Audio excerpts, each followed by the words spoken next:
রাতে ঘুমাতে গেছেন আর ঠিক তখনই ব্রেন আপনাকে মনে করিয়ে দিল 5 বছর আগের কোনো এক লজ্জার কথা, কিংবা কাল কি হবে তা নিয়ে শুরু হলো হাজারটা টেনশন।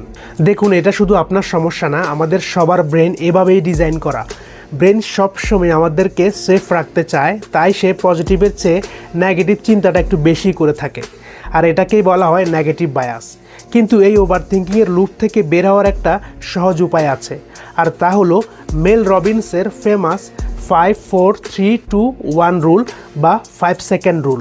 যখনই বুঝবেন আপনি ওভার থিঙ্কিং করছেন অথবা কোনো জরুরি কাজ করতে আপনার অলসতা লাগছে, মনে মনে উল্টো দিক থেকে গুনতে শুরু করুন। আবারও বলছি 5-4-3-2-1, এবং 1 বলার সাথে সাথে জায়গা থেকে উঠে পড়ুন এবং কাজে লেগে যান। জানেন কেন এটা কার্যকরী?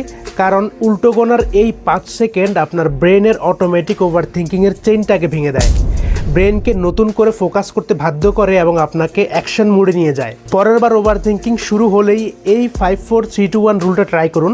ভিডিওটা এখনই সেভ করে রাখুন যাতে ভুলে না যান। আর আপনার যে বন্ধুটি সারাদিন শুধু ওভার থিঙ্কিং করে তাকে ভিডিওটা শেয়ার করে দিন। দেখা হবে পরের ভিডিওতে। আল্লাহ হাফেজ।